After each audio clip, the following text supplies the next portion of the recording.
Welcome to the 149th episode of Show Me the Crypto. On this week's episode, we chat with Samantha Yap, who's the founder and CEO of YAP Global. And this was a little bit of a different episode because typically we're chatting with founders or particular projects or themes in the crypto space.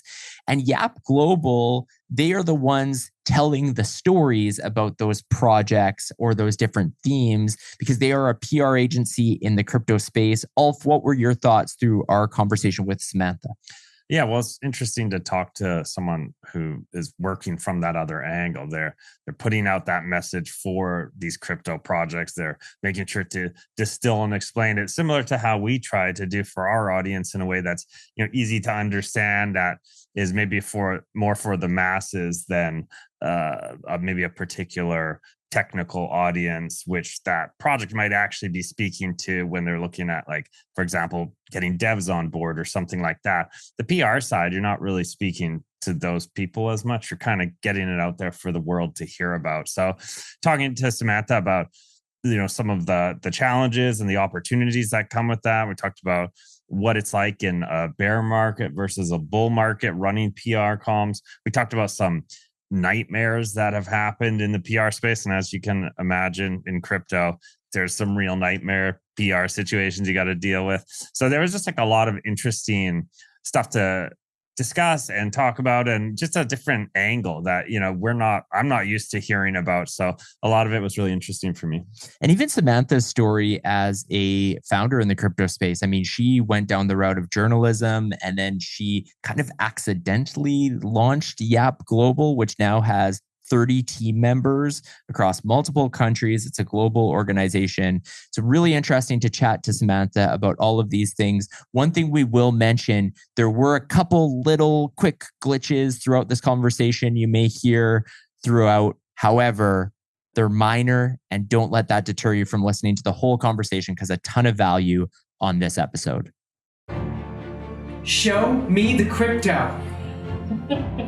Show me the crypto!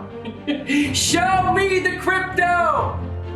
In a world on the brink of disruption, two men will bring you clarity by interviewing some of the most intelligent and influential names in the blockchain world. Welcome to Show Me the Crypto with your hosts, Wade Patterson and Ulf Lonergan. Well, hi there, and welcome to Show Me the Crypto. My name is Wade Patterson. And I'm Ulf Lonergan. We're a couple of friends from Canada who love learning about cryptocurrencies and blockchain technology, and we're happy you're along for the ride. Whether you're a crypto virgin or you know your way around the block, we hope our interviews with some of the most intelligent and influential people in the blockchain space help deliver you with value. And on this episode, we're joined by Samantha Yap, founder and CEO of YAP Global. With a background in broadcast journalism, Samantha discovered crypto in 2017 and quickly fell down the rabbit hole. After chatting with founders and realizing most struggled to communicate what they were building, Samantha launched YAP Global in 2018 with the goal of translating crypto jargon and helping projects effectively tell their stories. Samantha, welcome to Show Me the Crypto. Thank you for having me on the show. Excited for this. We're excited too. This will be a fun conversation. And where I want to start is the fact that you and I have a little bit of a similar background trajectory. Both of us studied journalism. Both of us want to help make this confusing space a little easier to understand. But I want to go back to the idea of journalism for you. When was it in your life that you realized, okay, I want to head down this journalism path? And was it one particular moment, or what inspired you to go down the journalism route? Yeah, so as a kid growing up, I always loved documenting things. I would go on family holidays and I would actually collect every little thing, like, my ticket, and then I would have a journal and I would write things. So I think that's where I got a love for reporting and then telling stories. And then when I was at university, I had a dream to be a foreign correspondent. I actually originally wanted to be that journalist that was out on the field, maybe in Indonesia, reporting on a tsunami. And, I wanted to also grow and work my way up to be a TV anchor. So that was my romantic dream and view of what I wanted to achieve. Little did I know I would, get into crypto and then run a PR agency. And, as a journalist, as a journalist yourself, PR, we joke that it's like going to the dark side. But I really, really enjoy what I do. I think that actually PR folks do more storytelling and story shaping because we have to be 5 steps ahead of the news. Whereas journalists, in some ways, they have an easier job because they're just reporting on what's happened. So they're like reacting to what's happened. But when you're like on the other side, when you're like a PR and comms strategist, you have to orchestrate and formulate a story. So that's kind of where, yeah, my career has led me to. Nice. And further to that, in an interview and in your pinned tweet on X, you say you accidentally started a crypto PR agency. So what's the full story behind, that accidental part and how you ended up launching YAP Global? Great question. I actually think it was out of naivety. So, I started by seeing there was a need. So, let me just start from the beginning. I got introduced to Bitcoin in 2017, and I personally was fascinated with what it could do for money. I was fascinated that, there was this cryptocurrency that you can send to anyone around the world instantly, and that blew my mind. And I knew that this was going to transform, and as, people like to say, it's going to revolutionize finance and money, and it already is doing that today. Then I met a few founders. I went to a few meetups, and I saw that these really bright, intelligent, people would struggle to explain what they were doing. So then, bringing my journalism experience, bringing my storytelling skills, I knew that I could help them just tell a better story and shape their just even how they describe their project in an easy to understand way. So I started helping 1 or 2 projects, and then more started to come because there was this need to translate what they were doing. And I think, yeah, out of naivety, I was like, okay, well, I'm getting more clients. Maybe I should hire someone. And then I did. I made my first hire. Then I made my second hire. And then before you knew it, I had like a team of 5. It was COVID. It was really scary because I was like, I had 5 salaries to pay in addition to, maybe clients that have come and gone. But then, yeah, here we are. Currently as we speak, I've got a global team of 30 PR professionals. We've got a office in New York, London, and Singapore. So yeah, again, it all started out of naivety, and here we are. Congratulations. That's such a cool success story that you've built that, especially around something that you're passionate about. But going back to that idea of why do you think crypto projects are bad at this? Why do you think that they struggle with articulating their story and their value prop? I think what they're building is so technical, and where they sit, in the we talk about the stack, like on with the blockchains, is so it requires so much technical knowledge that it's very easy to live and get caught up in that world.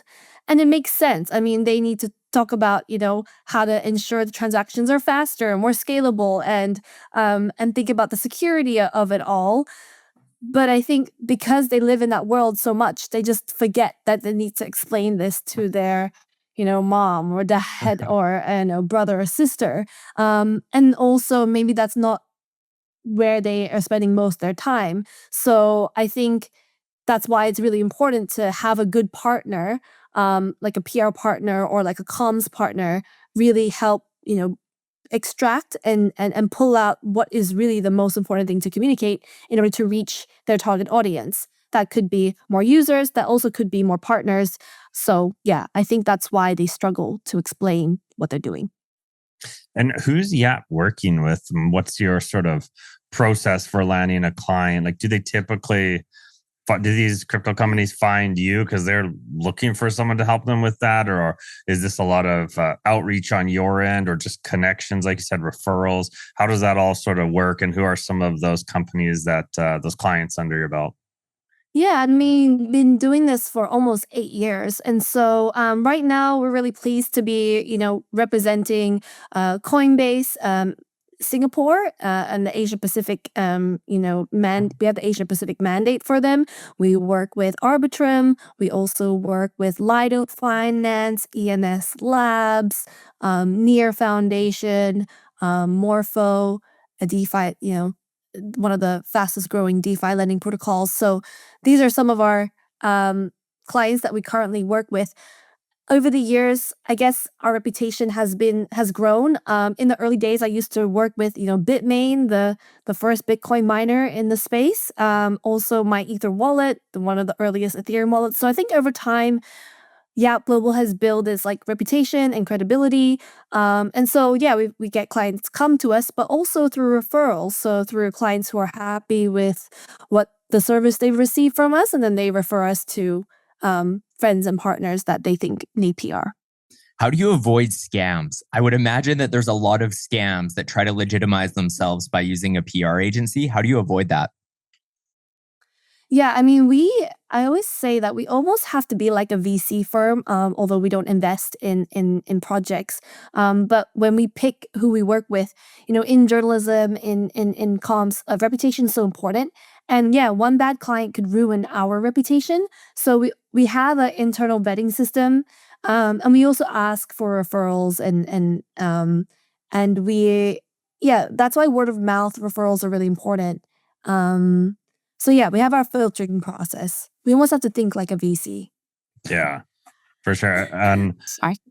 well, I know that even on that side, it can't be easy because let's just say scammers in the crypto space are some of the best around. So they can probably fake what they're doing pretty hard. So I'm sure those sort of referrals and those that some level, something to give you that level of confidence, because even in the beginning, that project can look legit for a while and it might not be, right? Yeah, well, actually, to add to that on how we analyze, to go more deeper is, because we know what we're talking about and because we know our stuff, we actually know when a scam is a scam. So, firstly, in crypto, we like to say the truth is on chain. So if someone is going to say that they have, X number of users or they've gotten X number of traction, we always check, okay, how engaged are the community? And we will go on their, X account. We'll also check maybe some Telegram community channels, and we'll check, do they look like bots engaging with them, or are they genuine engagements? And then also, with activity on chain, you can go on DeFi Llama. We use DeFi Llama, we use CoinGecko. You just track the activity on chain. Always you can go directly to the blockchain explorer, Etherscan, and you can just check does the activity on chain back up the claims that they're making? If they're claiming to have X number of users. So I think we go deeper into, I guess, the analysis of their on-chain activity to really gauge, are they genuine, and have they really built this traction? And I'm curious how success is actually measured in the PR space too. Is it just a matter of when it's out there, hey, job well done, or is it, hey, we want to see metrics around number of interviews or number of impressions or, clicks and visibility? How do you track that, and what determines success for your clients? Yeah, so PR is a tricky one because it's not like marketing where you see a direct return of investment in terms of the number of social shares or number of SEO clicks that you get. But with PR, it really is a lot about reputation, trust, and credibility. PR is a lot about earning media coverage. So, there's the crypto trade outlets, the CoinDesk, Blockworks, the Block, Cointelegraph, and so on. And that, it's earning placements in those outlets, but it's not just landing a piece of coverage. It's also making sure that that piece of coverage is high quality and positive. We don't want any negative pieces about our clients. So it's protecting that image of the company and the project. In addition to that, there's also exposure on podcasts and exposure on speaking engagements, like speaking at major conferences like Ethereum, and we were recently the PR partners of Ethereum, and it's like we know that the major flagship conferences throughout the year include ECC, Token 249. So making sure that our clients have a speaking spot is one of the KPIs that we hope to hit, and then ensuring that there's more noise and credibility and just activity around that. And so yeah, that's like success for PR, but also just ultimately it's so that the industry knows who they are and what they do. So I mean, if we're gonna share let's say Morpho, people know about Morpho now, but when we started working with them, they just recently launched. So that's why we encourage clients to ensure that they have a steady drumbeat of stories and announcements about themselves every single month. Otherwise, you get forgotten, and people will be like, "Who are those guys?" So I think it is ensuring that there's a constant, steady flow of stories about your brand, and that people know who you are and are educated and informed about what you do. I'm curious how both your clients' desire to be on certain platforms and also like what is considered a huge win for YAP Global. And I compare this or contrast it a little bit to the traditional maybe PR agencies where it's all about getting on like a major show that's like televised or something like that, where in the crypto space it's much more niche, like to be on Bankless or Up Only when it was running in the last bull run. Like that seems like major exposure and that type of thing. But the flip side to that, you just talked about the importance of the clients looking good as well. And the difference with long form podcasts is they're probably not being briefed with questions, or at least all of the questions. And it's a little bit more, they have to be savvy on their feet. So how do you approach like just that idea of what is really a successful or like the most successful platform you can get your clients on? Yeah, so I mean, to take your first question in terms of like getting that dream win. So we always ask our clients, what's your dream win? They might want to get on, like Bloomberg or CNBC TV or CNBC Crypto World. They have like these short TV segments, and or Financial Times. So actually in crypto, a lot of the stretch goals we have is to get crypto in the mainstream press. Now, the last few months have been very great because when Bitcoin hit 100K, and currently as we speak, it's not there, but when it did, it was quite. It made global headlines. Obviously, with Trump getting into office and him being very pro crypto, that has also led to more mainstream media being interested and attracted to writing about crypto. So that has actually enabled us to land our clients in outlets like Bloomberg, CNBC, even BBC. When BBC is writing about crypto, that it really is hitting the mainstream mind share, right? So clients want to be in those places, and we want to get them there. So those are big wins. But yes, it's also about the quality of the win, what we call it a media win or coverage secured. We want to make sure it's positive, it's educational, and it communicates the message that the client wants to get across. How do we do that? And especially, for example, how do we prep our clients ahead of a podcast? We put together, we put together a briefing book, but also we encourage our clients to think about the key messages they want to get across, and we encourage them to keep it to 3. So and in a podcast is actually, I would say, easier because they have maybe 30-minute or 40-minute segment to really explain and share about what they're building. But say they're doing a CNBC Crypto World, opportunity, and those opportunities are only like say 2 to 5 minutes long. The journalist really only has time to ask you 3 questions, and you really only have a good 2 to 5 minutes to share what you're doing. So we say keep it to 3, and then and so we help them formulate how they can phrase that, and we encourage them to think in like sound bites and share that compelling tagline, because those are really going to be the most memorable points and takeaways that the audience will take away from there. they're up. When it comes to PR, there's kind of the proactive, like wanting to get your clients on episodes talking about things that are positive that are happening. But then there's also the reactive. And as we know in the crypto space, there's a lot of nightmare situations that happen for different projects, all sorts of things that have happened. I'm curious, like, what types of crisis comms has your team had to deal with? Or is that something that you kind of deal with? Like, what has been the biggest nightmare situation a client has gone through and something that your team had to help out with?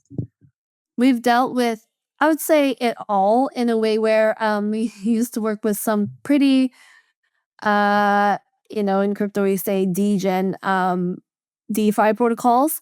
And when they get hacked, there was one time one of our clients got hacked $150 million.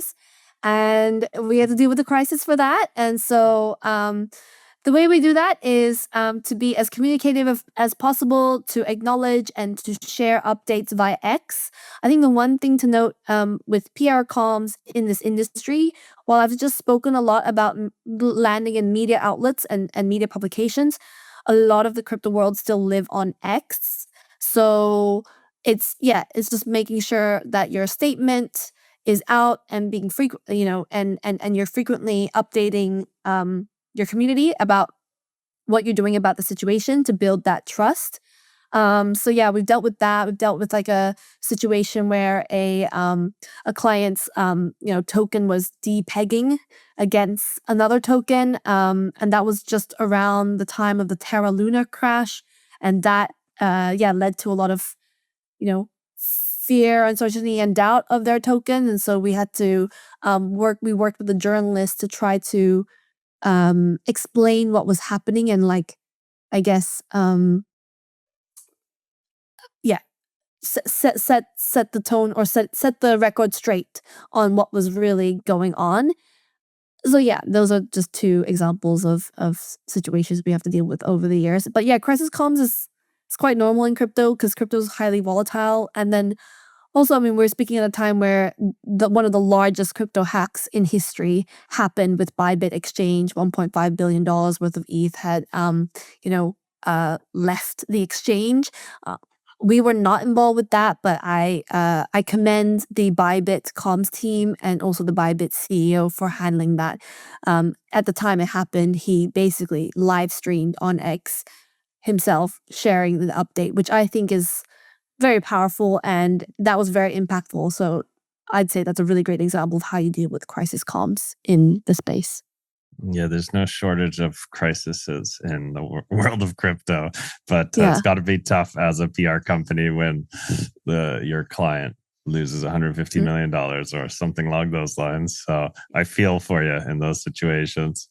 I did, speaking of communication challenges and also X itself, like you said, that's a big platform for conjecture and for communications in crypto. And I'm curious what your thoughts are on just Ethereum as a whole over the last, let's say, 6 months to a year, in terms of the communications going on regarding Ethereum and where it is today and where it's going, because there's been a lot of mixed messages. There's been a lot of people who are spreading, fear, uncertainty, and doubt about the leadership and the mixed communications and the price and the sentiment of ETH. But there is also people, there is still some positive as well. People are talking about Pectra and what the upgrade to Ethereum could bring there. I just wanted to get your thoughts on how, communications and just the overall conjecture on Ethereum has been right now.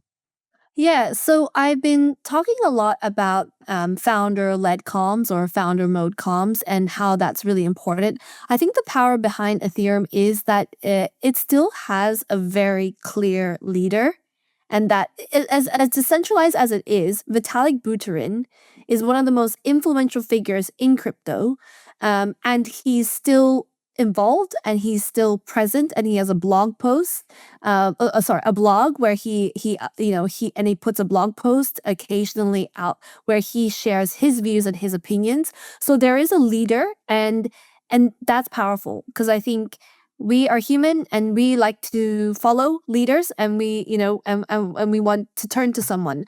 And yes, the Ethereum community is decentralized, and rightly so. You've seen different L2 spin out, different even EVM compatible chains spin out, and yes, there's this there's these scalability issues, fragmentation issues, but there's still a unifying leader, and that is Vitalik. Bitcoin doesn't have, I mean, we still don't know who Satoshi is, but it stands on its own. It's a very powerful, it's still the kind of the gold, the digital gold of our industry, and the father of all cryptocurrencies. But I think that there's power in the fact that Ethereum has this leader that's still vocal and that's still involved and highly intelligent. And so for me, I think it is having its growing pains at the moment. But what I think is also cool, which I said earlier, like crypto spends a lot of time on X, and that all of this is actually happening on X, on these forums. I think that's powerful too. And then the other thing about crypto and the nature of it is it's a very global industry. And in fact, the crypto industry gather multiple times a year. I just spoke about ETH Denver. That's where a lot of the Ethereum, like the L2 chains and even the L1 chains that were there. And then there's ECC, and then there's DevCon or DevConnect. And I mean, I see these like, in the mainstream world it's like the World Economic Forum. The World Economic Forum is where the global leaders convene to chat about the challenges and the issues that, the world has, and geopolitical matters. The same thing is happening in crypto. So I think that there's power in the fact that, everything is kind of happening in the open. People are being over communicative, and where everyone stands. And there's like meeting points at each, like every quarter, I guess. There is a gathering of the Ethereum community, and I think there's power in that. So Samantha, I'm interested. You kind of touched on this a little bit earlier, and talking about Vitalik, I think ties in well because he has his blogs, which are very authentically his, and that's the way he communicates. But like, on that sense, you talked about Bybit having a really good approach of being transparent. And it seems like expectations from people, especially on X, are changing. Whereas the days of issuing a print press release and putting that out on the company's behalf, it seems like people don't have tolerance for that. They want transparency. They want to hear directly from the founder, ideally in whether it's Twitter Spaces or an open forum where they can ask questions directly. Do you see that as well? And is that part of what you're instructing your clients? And on top of that, does that scare them a little bit? Because it would be tough having to kind of face the music directly. So how do you approach that? Yeah. So I think the fact that Web3, the nature of Web3, and this is what the crypto industry is enabled, is that the fact that it's transparent and it's open. And I think the difference between Web2 companies is that for example, Facebook, like they ran like a hierarchy. What the leaders decided what's happened, and then that trickled down to the whole entire organization. In crypto, you have DAOs, you have decentralized autonomous organizations that hold the a treasury, and you do need people to converse on an open forum and vote on particular initiatives that need to pass or maybe not pass.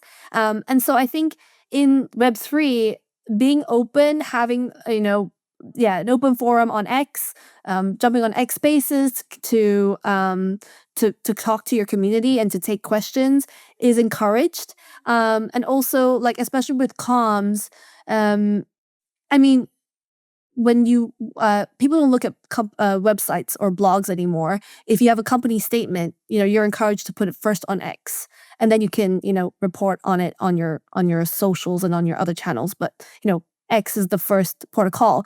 I mean, we're looking at the leader of the United States of America, who first puts his updates on X, and then you have Elon Musk trying to make it the new media. So I think right now, and the way the world is heading, being open with your communications and having multiple forums for the community to engage is encouraged.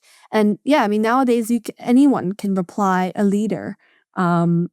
on X and get a reaction or get a response. I think there's power in that, but that does mean that the nature of the way you communicate and what you do has to change as well. I'm curious how things differ for you as a PR agency and for your clients in a bull market versus a bear market. I mean, it really in this industry can change a lot in terms of how many eyeballs are in, people are paying attention in this space. So, how does that change? Do expectations change? Does approach change when we're in hype cycle versus when we're in a cold winter? Yeah, so there's a few things. There's like pros and cons for each. So in a bull market, it's very noisy, right? Like everyone's launching a token or doing a TGE, and there's like projects are out there. Marketing spend is being spent, and so it's actually harder to get attention in a bull market. You're kind of fighting for it, and that's a lot of effort on our team. So that's the challenge in a bull market. In a bear market, it's actually less noisy, more filtered, but then that the good stories are gonna land, and that like you can get something across the line. The challenge is in the bear market when you want to talk to a Bloomberg or a Financial Times, they're going to take the more skeptical, negative view. Their questions are going to be they're quite combative, really, because they're going to be like, well, people are losing money, where's the numbers? And so, yeah, we've had to come up against some really critical, challenging questions from journalists in a bear. In a bull market, Bitcoin hitting all-time highs, everyone's happy. Like, this is where Bloomberg and CBC is like, oh yeah, what really is happening? And then, institutions are coming in, launching ETF products. And there's amazing stuff to talk about, and like the questions become a bit more positive and more educational. So you're battling each time. I've been through, I'd say, 3 bear markets now, including the FTX collapse and the Terra Luna crash. And I've also, been a part of when Bitcoin, remember when they reached the all-time high of like 64 or 65K? And then now it's like 100K, 100 something K. So like I've seen it all. And yeah, each wave has its own challenge. I want to take a step away from PR for a second and just look at the greater crypto space. And this year in particular, it's been an interesting one. Like many would think we are in a bull market, but it's felt like maybe a bit of a different bull market than past, but that's probably the case every bull market where it ebbs and flows and that type of thing. But I'm just curious, when we think about the year of 2025, what do you think is a trend that people should be looking out for that could define this year? So, firstly, with the current administration in office in the US, I think people are very excited about the regulatory clarity that crypto is getting and going to get. Understand that things take time, but I think that's what the industry is very excited for. I think last year we saw the approvals of the Ethereum and Bitcoin ETFs, and that led to institutions coming in. So you have the big banks coming in, and I think it comes back down to the money aspect, and also why I personally got into Bitcoin and crypto is because we know that this is going to revolutionize money, and the way to make that happen is when you've got the large institutions and banks start coming in and thinking of holding crypto, and then the next layer to that is institutions engaging with decentralized finance. So I'm very excited about that. I think that's going to be quite a big topic. And then right now we're also seeing the trend of stablecoins being adopted globally. And I think that stablecoins are still is the killer use case of crypto. Even for me as a service provider, we bill clients in stablecoins, and we get paid in stablecoins, and it works really well because we get it instantly rather than waiting for the bank to release it after a week, right? So stablecoins. And then the other interesting part, which I'm still learning about and all of us are to keep up with, is AI. There's a lot underneath the hood there, but I think the intersection between AI and crypto is also fascinating. That's obviously dominating more of the mind share. But yeah, I like learning about what AI agents can do for crypto is going to be increasingly important over the year. Yeah, totally agree with that. We find as well our podcast, it's kind of like these stories find us, and naturally our curiosity gains. Going back to like 2021, all of a sudden we were interviewing NFT artists, and that was kind of the thing dominating. And early this year, definitely AI has been dominating the number of our interviews. So I think you're bang on with that.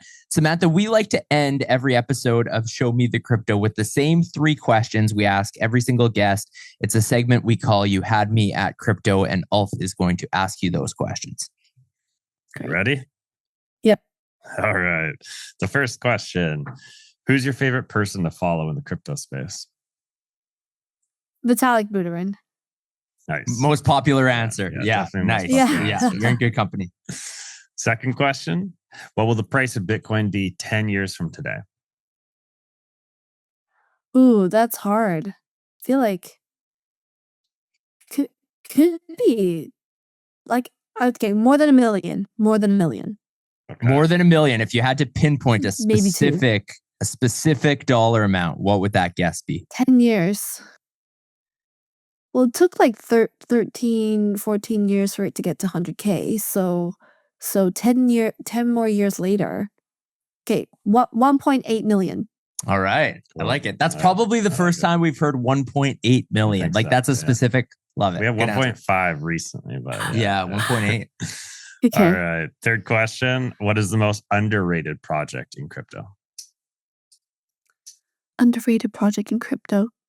I'm going to talk about a client, but Lido Finance, I mean, they are the largest staking provider in the space. They are securing the network, and they're like helping the big holders of Ethereum and just any holder of Ethereum stake their ETH and like secure the network. And I think they're underrated.